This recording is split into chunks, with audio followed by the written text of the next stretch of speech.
Jam një grua e martuar, me një burrë që e dua, një burrë që më do, një burrë që më mbush shtëpinë me lule, por jo gjithmonë më mbush atë që nuk shihet me sy.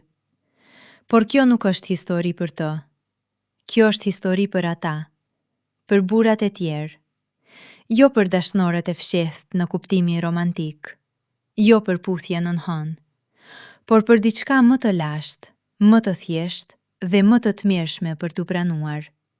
Kënaqësinë e dyfisht. Ato 2 pika ku gratë si unë, në heshtje, gjejnë atë që burrat tanë nuk na e japin. Unë po flas për zogun dhe qepin. Dhe jo, nuk po flas për një kafshë dhe një copë leck.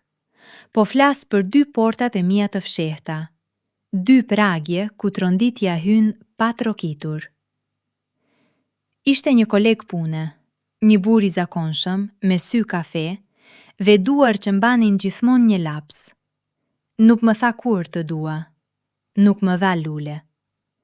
Por një ditë, ndërsa unë po përkulja shpinën për të marrë një dosje, ai kaloi pranë dhe më preku lehth kyçin e këmbës. Një prekje që zgjati 2 sekonda më shumë se sa duhej. Atë mbrëmje, burri im ishte i lodhur. E putha në faqe dhe ai mbili syt. Nuk më pa, por unë nuk mund të flija. Mendova për atë prekje dhe kuptova diçka. Ai koleg nuk më kishte prekur këmbën. Ai më kishte treguar rrugën. Rrugën për te dera e parë. Java që pasoi ishte një vale e gjatë, e heshtur. Ai nuk më foli për trupin tim. Më foli për erën e parfumit tim.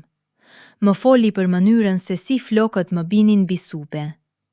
Dhe pastaj, në një korridor bosh, ai më shtyu butësisht kundër murit. Jo me dhunë, me një autoritet që burim nuk e kishte pasur kur. Ai nuk më puthi.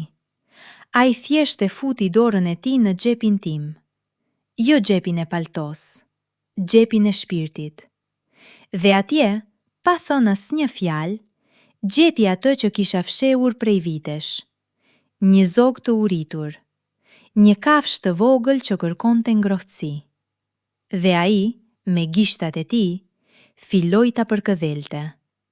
Jo si një zog, por si një melodi.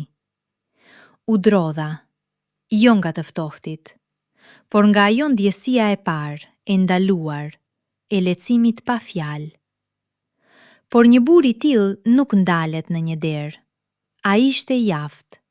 Ai dinte se, pas zogut, fshihej xhepi tjetër. Xhepi i thellë. Xhepi ku gratë fshehin jo vetëm sekretet, por edhe pyetjet pa përgjigje. Më mori në makinën e tij. Një makinë e vogël, me xhama të errët. Nuk më tha zhveshu. Më tha mbyll syt. Dhe kur i hapa, ai ishte ulur përballë meje, me duart mbi timon. Por sytë e tij ishin diku tjetër. Ata ishin në xhepin tim të dytë.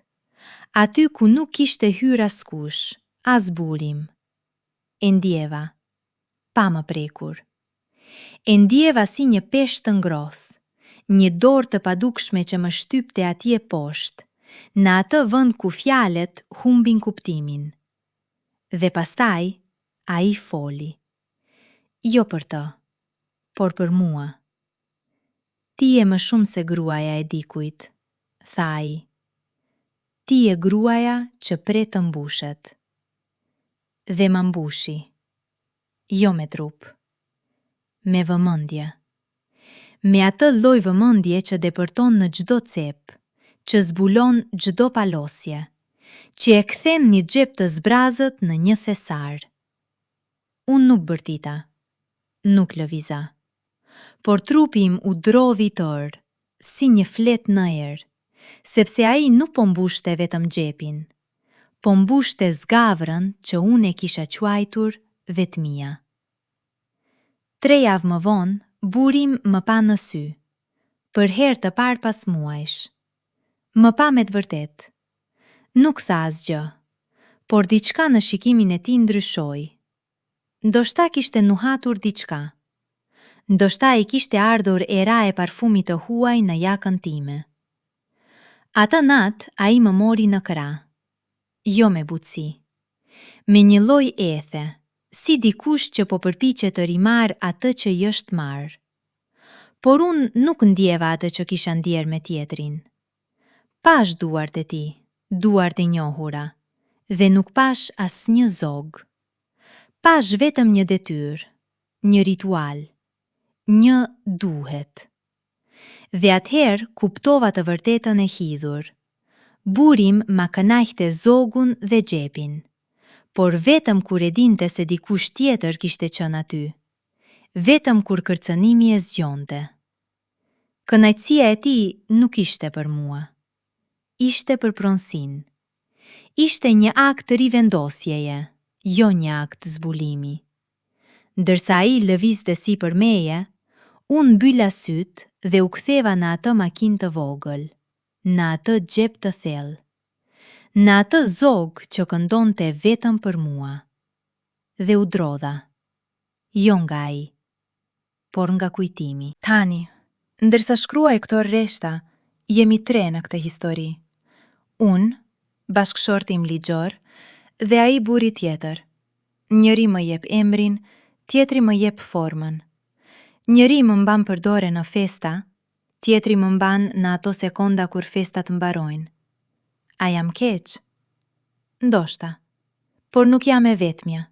E di që shumë gra lexojnë këto rreshta dhe kuptojnë çdo presje, sepse ato e din. E din se nuk është çështje trupash, por I dyfisht, zogu, që është dëshira e egër e papërkthyer.